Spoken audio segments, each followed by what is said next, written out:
Hello friends, welcome to my YouTube channel knowledge of Sanskrit. Rajasthan board of secondary education की class 12th की संस्कृत की book विजेत्री के chapter second group देश के पाठ परिचय का अध्ययन करेंगे। तो वीडियो को शुरू करते हैं। वीडियो को शुरू करने से पहले यदि आपने हमारे चैनल को सब्सक्राइब नहीं किया तो चैनल को सब्सक्राइब कर लें और बेल आइकन को दबाना ना भूले, जिससे हमारी वीडियो की आने वाली नोटिफिकेशन आपको तुरंत मिले। तो वीडियो को शुरू करते हैं।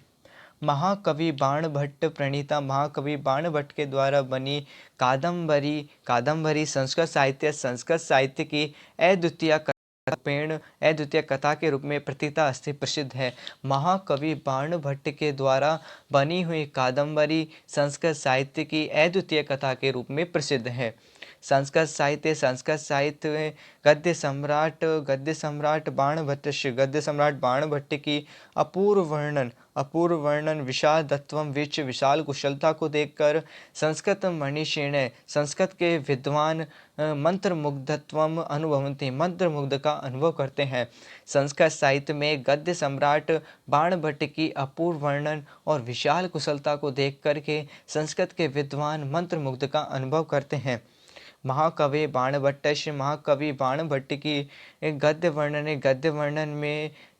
वर्णन में रचना कौशल में वस्तु वर्णन में प्रकृति वर्णन में भाव गंभीर्यम च और भाव गंभीरता में की अपूर्व छटा दिखाई देती है।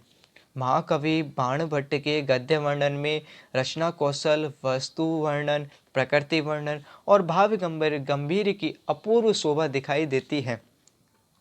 अतो विषय अस्मिन, इसलिए इस विषय में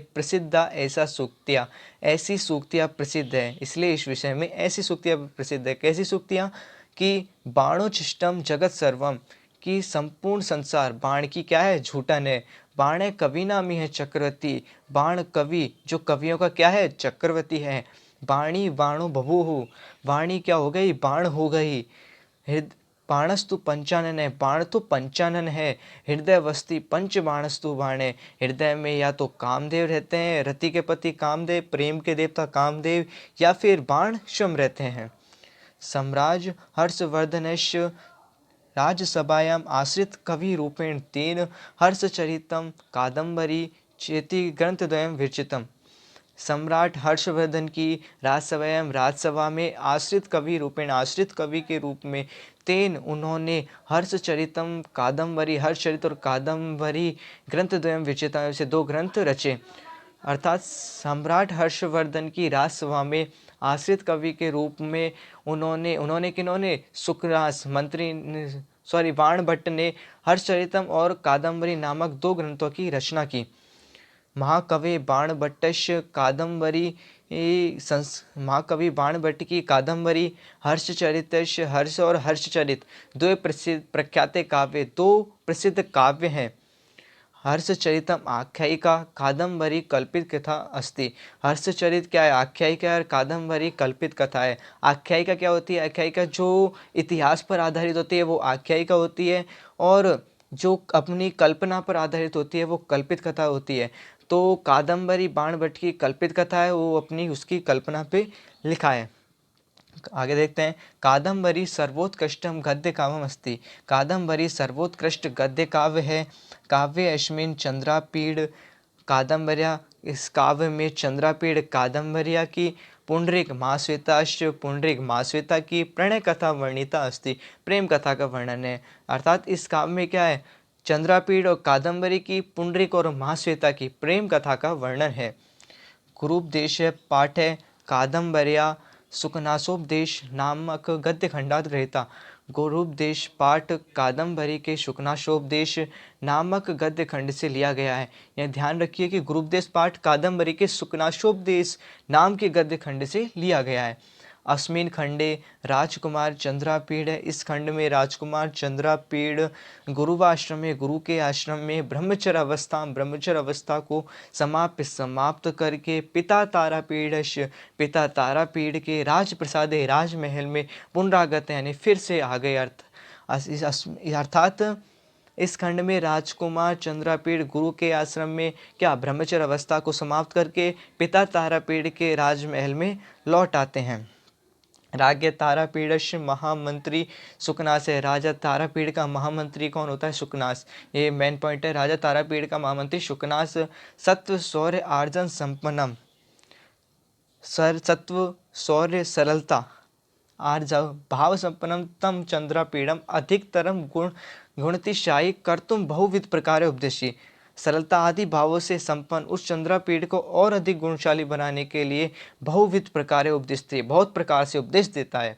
अस्मिन प्रसंगे, इस प्रसंग में सर्वप्रथम सह वह गुरुपदेश महत्व प्रतिपादित, गुरुपदेश के महत्व को प्रतिपादित करता है या बतलाता है। वस्तुतः गुरु ज्ञानम अमूल्यम भवति, वस्तुतः गुरु का ज्ञान अमूल्य होता है। यह शिष्य गुरुकुल निवसने, जो शिष्य गुरुकुल में निवास करते हुए भक्ति भाव से विद्या अध्ययनम करोति, विद्या अध्ययन करता है, तस्य विद्या अवश्य मेव सफला भवति, उसकी विद्या अवश्य सफल होती है। अर्थात जो शिष्य गुरुकुल में निवास करते हुए भक्ति भाव से विद्या अध्ययन करता है, उसकी विद्या अवश्य ही सफल होती है। अध्यत्वे आजकल अस्माकं समाजे, हमारे समाज में तादृश गुरुकुलानाम, उस प्रकार के गुरुकुलों का अभाव है। किंतु यत्रापि, किंतु जहाँ भी विद्यालयेषु, विद्यालयों में वा गुरुवा पाठयन्ति, जो गुरुजन पढ़ाते हैं, तान प्रति चाहते हैं, उनके प्रति छात्रों का श्रद्धा सेवा की भावना अवश्य में कर्तव्य अवश्य प्रकट करनी चाहिए। अर्थात आजकल हमारे समाज में क्या है, गुरु उस प्रकार के उस समाज में जो गुरुकुल रहते थे, उन गुरुकुलों का अभाव है।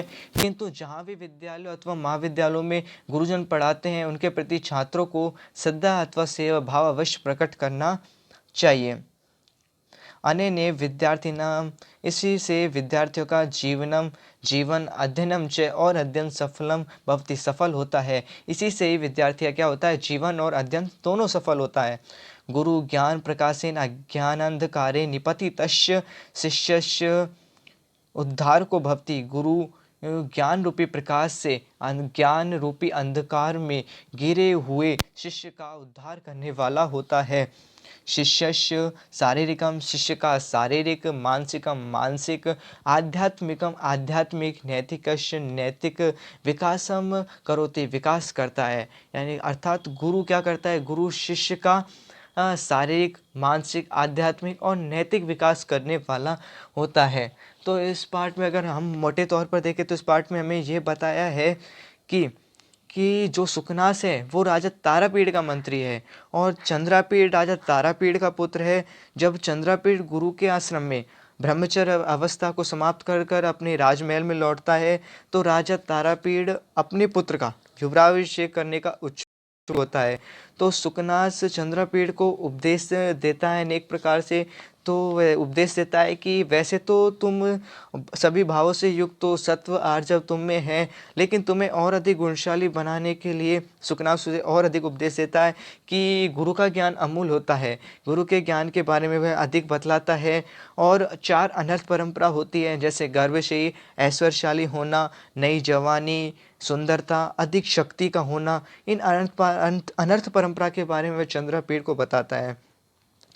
तो गाइज, आपको ये वीडियो कैसा लगा मुझे कमेंट सेक्शन में लिखकर बताना।